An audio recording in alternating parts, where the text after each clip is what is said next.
کہ احساس نہیں، اگر احساس ہونے لگے پھر شوق بیدار ہوتا ہے، پھر انسان کسی کو کچھ دے کے راضی ہوتا ہے، پھر اس کا حضرت حذیفہ بن یمان رضی اللہ تعالیٰ عنہ فرماتے ہیں، یہ حدیث امام غزالی لائیں اور اپنی سند کے ساتھ لائیں۔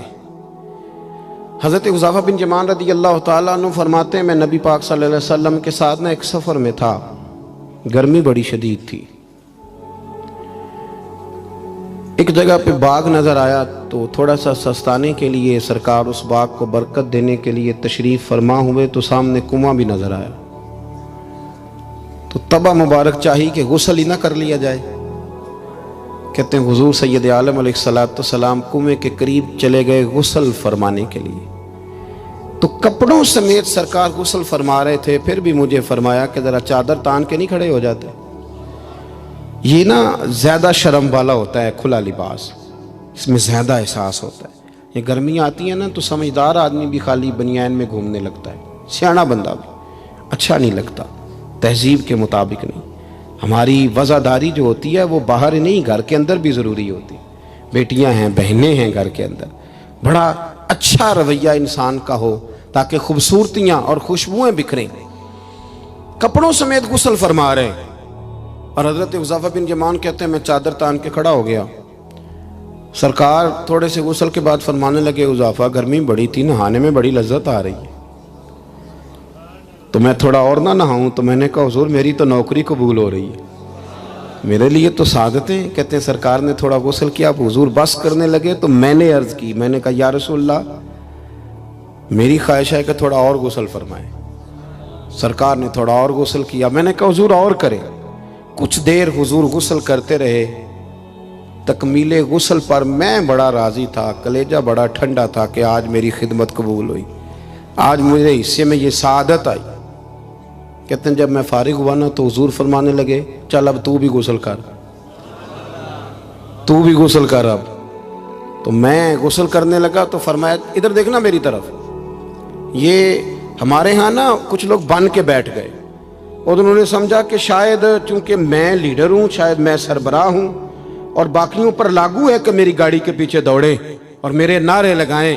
دیکھو جب انسان انسانوں کے اندر احساس پیدا کرنے کی طرف دیکھے گا تو سب سے پہلے میرے محبوب کی زندگی سے درس حاصل کرے گا۔ سرور کائنات صلی اللہ علیہ وسلم نے کہا غسل کرو، کہتے میں غسل کرنے لگا تو محبوب فرمانے لگے چادر مجھے دو، میں تان کے کھڑا ہوتا ہوں۔ کہتے ہیں میرے تو پیروں تلے زمین نکل گئی۔ میں نے کہا یا رسول اللہ صلی اللہ علیہ وسلم مہربانی فرمائیں آپ یہ نہ کریں۔ تو حضور نے فرمایا تو نے کیا ہے نا تو میں کیوں نہ کروں؟ کہتے ہیں اب حضور نے حکم دیا تو میں نے چادر سرکار کو پیش کر دی، حضور تان کے کھڑے ہو گئے تو میں جلدی سے غسل کر کے فارغ ہو گیا۔ میں نے کہا حضور نہا لیا ہے؟ فرمایا حذیفہ مجھے گرمی لگ رہی تھی تو تمہیں بھی لگ رہی ہوگی نا، صحیح کر کے غسل کرو۔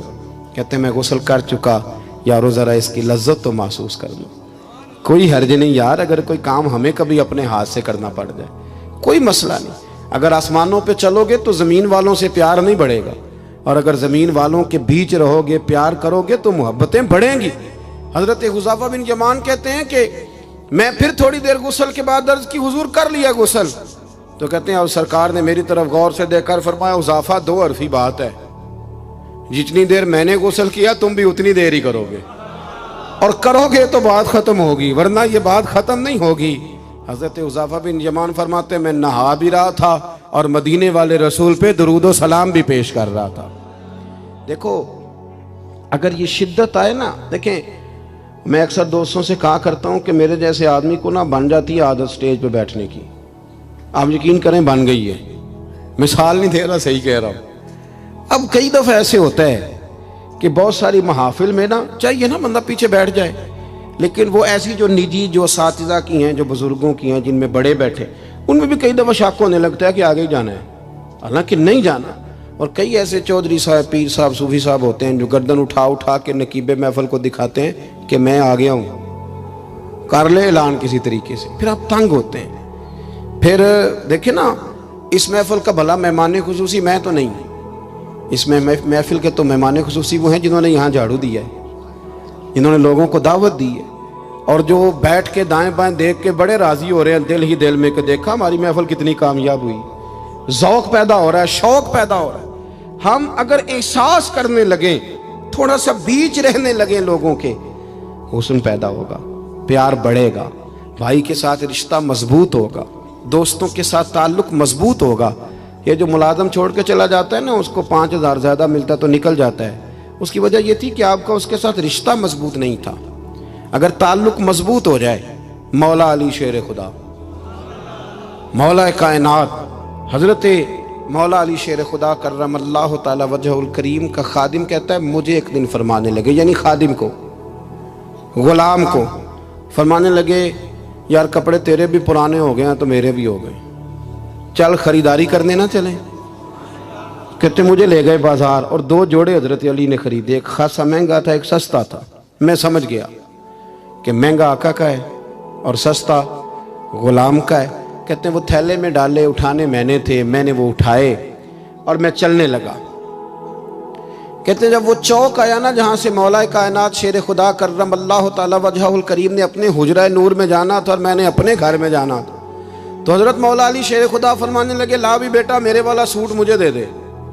تو بالکل طے شدہ بات تھی، میں نے وہ مہنگا جوڑا نکالا اور حضرت علی کی طرف بڑھایا، تو حضرت علی فرمانے لگے یہ تو نہیں میرا تو وہ دوسرا ہے۔ تو وہ شخص کہتا ہے میں نے ایک فلسفہ بیان کیا، میں نے ایک علت بیان کی، ایک لاجک بیان کی۔ میں نے کہا حضور یہ آپ رکھیں اور یہ جو سستا ہے یہ میں رکھتا ہوں۔ فرمایا وجہ؟ کہنے لگا حضور وجہ بڑی سادی سی ہے، ایک پورا فلسفہ اس کے پیچھے، اور فلسفہ یہ ہے کہ آپ آقا ہیں اور میں غلام ہوں، تو آقا مہنگا پہنے اور غلام سستا پہنے۔ تو حضرت علی وہ والے عالم ہیں جن کو علم بھی مدینے والے رسول نے عطا فرمایا ہے۔ تو آپ حکم بھی کر سکتے تھے کہ نہیں تو لا میں نے وہی پہننا ہے، حکم بھی کر سکتے تھے، لیکن اس نے دلیل دی تھی نا، تو پہلے اس کی دلیل کو توڑنا ضروری تھا۔ حضرت علی کہنے لگے فلسفہ ہی تو نے بیان کرنا ہے تو اپنے والا نہ کر، تو میرے والا کر۔ اس نے کہا حضور کیا مانا؟ آپ فرمانے لگے تو کہہ رہا ہے کہ مہنگا جوڑا میں پہنوں گا اور سستا جو ہے وہ تو پہنے گا۔ فرمانے لگے تو نے یہ دلیل بیان کی ہے کہ میں آقا ہوں تو غلام ہے، تو فرمایا تو میرے والی علت لینا۔ حضور وہ کیا؟ آپ فرمانے لگے تو پہن مہنگا اور میں پہنتا ہوں سستا، دلیل یہ ہے کہ تو جوان ہے اور میں بوڑھا ہوں، تو جوانوں کو پہننے چاہیے مہنگے کپڑے، بوڑھوں کا تو سستوں سے بھی گزارا ہو جاتا ہے۔ تو وہ خادم کہتا ہے میں لاجواب ہو گیا، اور پھر وہ قیمتی جوڑا مجھے دے گئے اور سستا جوڑا وہ لے گئے۔ کہتے ہیں شیر خدا تو چلے گئے، لیکن ساری زندگی میں سوچتا رہا کہ کائنات میں دوبارہ ایسے لوگ دنیا میں آئیں گے صحیح، یہ ملیں گے صحیح۔ احساس کی جب شدت ہوتی، اب یقین کریں اس ملک کے اندر 2 چیزیں اتنی شدت سے عام ہوئی ہیں، اتنی شدت سے، ایک پروٹوکول، ایک VIP کلچر۔ ان دونوں چیزوں نے بہت سارے لوگوں کو پیچھے کر دیا۔ اب تو بہت سارے غریب ایسے ہیں جو بیچارے قریب ہی نہیں آتے، وہ کہتے ہیں نہیں میرے والا کام ہی نہیں، وہ پیچھے، وہ شہرت سے بچنے والا پیچھے رہتا ہے، اور میرا جی چاہتا ہے ساری غزلیں اس ظالم کے نام کریں۔ کچھ لوگ بیچارے بالکل پیچھے ہو گئے، مایوس ہو گئے۔ وہ کبھی حکومت بدلتی ہے تو ان سے کہا جائے نا حکومت بدل گئی ہے، تو وہ 2 حرفی بات کرتے ہیں، کہتے ہیں جو مرضی آ جائے ہم نے تو محنت کر کے کھانا ہے، صبح کام پہ جائیں گے تو شام کو روٹی کھائیں گے۔ وہ بہت سارے نظام سے دیکھیں نا، یہ سیاسی تبصرے وہ بندہ کرتا ہے جو روٹی پیٹ بھر کے کھاتا ہے، اور جس بیچارے کو پتہ ہے نا کہ جو گھی صبح لایا تھا وہ ختم ہو گیا ہے، اور صبح بچوں نے ناشتے کے لیے جب پراٹھے مانگنے ہیں تو گھی کوئی نہیں، تو وہ پھر سیاسی تبصرے نہیں کرتا، وہ تو تکلیف میں۔ اللہ کے محبوب صلی اللہ علیہ وسلم نے نا احساس کی دولت تقسیم کی تھی۔ مسند امام احمد بن حنبل میں حدیث ہے، حضرت بلال حبشی رضی اللہ تعالیٰ عنہ فرماتے ہیں میں نے عصر کی نماز کی اقامت پڑھ دی تھی، ایک بدو آیا، ایک یہودی کا غلام، کہنے لگا یا رسول اللہ صلی اللہ علیہ وسلم میں بڑی مشکل میں ہوں، اگر آپ میرے ساتھ چلیں، میرا چھوٹا سا کام کر دیں تو میری وہ مشکل آسان ہو جائے گی۔ سیدنا بلال حبشی فرماتے ہیں نبی کریم نے نمازیوں سے فرمایا اقامت ہو چکی تھی، فرمایا تم بیٹھ جاؤ، میں ذرا اس بدو کا کام کر کے آتا، تم ذرا بیٹھو۔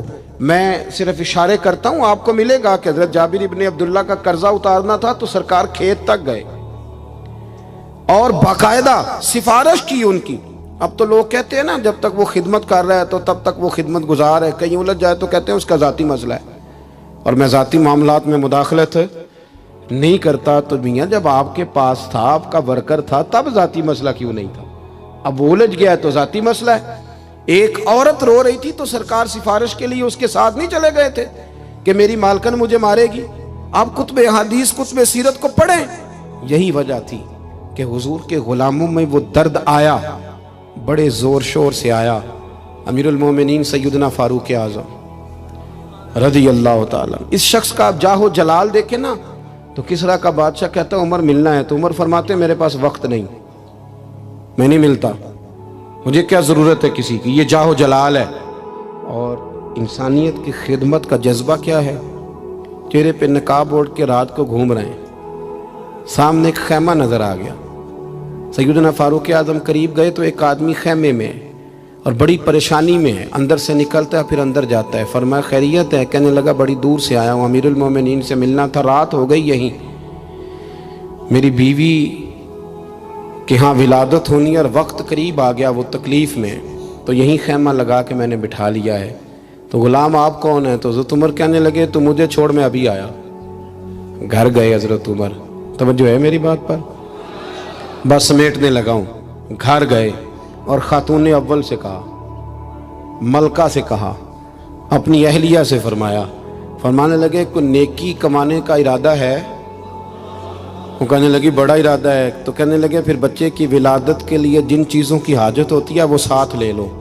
میں آپ کو اس شخص کی بات بتا رہا ہوں جو 24 لاکھ مربع میل کا حکمران ہے، جس کے نعرے سے لوگ کانپ جاتے ہیں، لیکن وہ اصول اپنی جگہ پہ اور انسانوں کا پیار اپنی جگہ پہ۔ حضرت عمر نے اپنی اہلیہ کو ساتھ لیا، انہوں نے کہا کچھ چنے لے لیں، کچھ جو ہے وہ گھی لے لیں، کچھ سرکہ لے لیں، اور آپ یہ ساری چیزیں ڈال کے تو پکائیں۔ حضرت فاروق اعظم رضی اللہ تعالیٰ عنہ نے چولہا جلایا۔ وہ شخص کہتا ہے جب عمر پھونکے مارتے تھے نا آگ میں تو میں ان کی داڑھی سے دھواں نکلتے دیکھتا تھا۔ حضرت عمر نے چولہا جلایا، اوپر کھانا رکھا، وہ جو کہا تھا وہ آپ کی اہلیہ اندر چلی گئی خاتون کے پاس۔ وہ شخص کہتا ہے میں نے 2-3 دفعہ حضرت عمر کو کام بتایا تو میں نے سمجھا کوئی غلام ہے، امیر المومنین نے ڈیوٹی لگائی ہے کہ رات کو مسافروں کا خیال رکھنا، تو میں انہیں کہتا غلام ادھر آ پانی لے کے آ، تو عمر دوڑے جاتے، وہ ڈیوٹی کرتے رہے۔ جب بچے کی ولادت ہو گئی تو اندر سے جناب عمر کی اہلیہ بولی، کہنے لگی امیر المومنین مبارک ہو، اللہ نے آپ کے دوست کو بیٹا دیا ہے۔ وہ شخص کہتا ہے میرے ہاتھ میں پیالہ تھا، دھڑام سے گرا، میں نے تو عمر کا جلال سنا ہوا، میں نے کہا آپ امیر المومنین ہیں، آپ عمر ہیں، آپ کیا خیال ہے آپ کا؟ لوگ باتوں سے بڑے ہوتے ہیں، کردار انسان کو بڑا کرتا ہے، کردار اسے زندہ رکھتا ہے، کردار اسے جینے کا ڈھب اور حوصلہ دیتا ہے۔ حضرت فاروق اعظم سے کہنے لگے آپ عمر ہیں؟ جناب فاروق اعظم کہنے لگے ہاں میں عمر ہوں، تمہیں ضرورت کی ساری چیزیں میں نے دے دی ہیں، باقی صبح آنا اور جس کام تم آئے ہو وہ بھی کیا جائے گا۔ اس نے پیر پکڑ لیے، امیر المومنین مجھ سے غلطی ہو گئی۔ فرمایا اٹھ میرے سینے سے لگ، تجھ سے غلطی نہیں ہوئی، تیری وجہ سے اللہ نے مجھے نیکی کمانے کی توفیق عطا کر دی ہے۔ اپنی زندگی میں 3-4 چیزوں کا خاص خیال کریں، عقائد مضبوط رکھیں۔ ہمارے اندر کو آ جاتی ہیں نا کمزوریاں، انسان ہیں، ان کو دور کرنے کے لیے احساس پیدا کریں۔ تیسری بات یہ کہ ایک دوسرے کا دیکھیں نا، اگر میرا نالائق بچہ نہیں پڑھتا تو سارے پیسے اس پر خرچ کرنے کی کیا ضرورت ہے؟ میری بہن کا بچہ جو لائق ہے تو اس پر کیوں نہ پیسے خرچ کر دیے جائیں، ایک لائق آدمی تیار کر لیا جائے۔ احساس پیدا کریں گے، تھوڑا تھوڑا آگے بڑھیں گے تو آپ دیکھیں گے معاشرے کے اندر کس تیزی کے ساتھ لوگوں کے مسائل میں کمی آتی ہے اور خیر تقسیم ہوتی ہے۔ میں دعا کرتا ہوں جو میں نے کہا میرا مالک اسے قبول فرمائے۔ گفتگو کے دوران عمدن سہون جہاں بھول گئے اللہ ہم سے درگزر فرمائے۔ مسلسل سفر کرتے رہتے ہیں تو پھر یہ ہے کہ سفر ہی چلتا رہتا ہے۔ صبح 11 بجے کے نکلے ہوئے ہیں، اللہ تعالیٰ آپ کو جزائے خیر دے۔ جب آپ ملنے کے لیے آتے ہیں تو کئی دفعہ وہ اتنی شدت ہو جاتی ہے کہ بعض لوگوں کو تکلیف پہنچتی ہے۔ اسی پر انشاءاللہ اجازت لیں گے، اللہ نے موقع دیا، پھر ملاقات ہوگی۔ آخر دعوانا ان الحمدللہ رب العالمین۔ اللهم صل على سيدنا مولانا محمد معدن الجود والكرم وعليه وبارك وسلم ربنا آتنا في الدنيا حسنة وفي الآخرة حسنة وقنا عذاب النار۔ مالک جن دوستوں نے اتنا خوبصورت اہتمام کیا ان کی کوشش کو قبول فرما، ہم جتنے یہاں حاضر ہوئے ہیں ہماری حاضری کو مستجاب فرما۔ اے مالک کریم امت مسلمہ کے حق میں رحمت والے فیصلے فرما۔ اللہ برما کے مجبوروں کی مدد فرما، کشمیر اور فلسطین کے مظلوموں کی مدد فرما۔ مالک کریم پاکستان کو نظام مصطفیٰ صلی اللہ علیہ وسلم کا بنا۔ اے اللہ ہمارے گناہوں کو معاف فرما، ہماری غلطیوں سے درگزر فرما، علم نافع عمل صالح کی توفیق عطا فرما، مسجد کا پیار عطا فرما، قرآن پاک سے محبت عطا فرما، دروازہ رسول صلی اللہ علیہ وسلم کی سچی گدائی اور غلامی نصیب فرما۔ مالک ہمارے بیماروں کو شفا دے دے، مقروضوں کو بارے قرض سے رہائی عطا فرما دے، جو تنگ دست ہیں انہیں وسعت رزق دے دے، بے اولادوں کو اولاد صالح عطا فرما۔ مالک کریم جو لوگ دنیا سے چلے گئے ان کی کامل مغفرت فرما، ہم جو موجود ہیں ہمیں توبہ کی توفیق عطا فرما، ہم سب کا خاتمہ بالخیر بالایمان فرما۔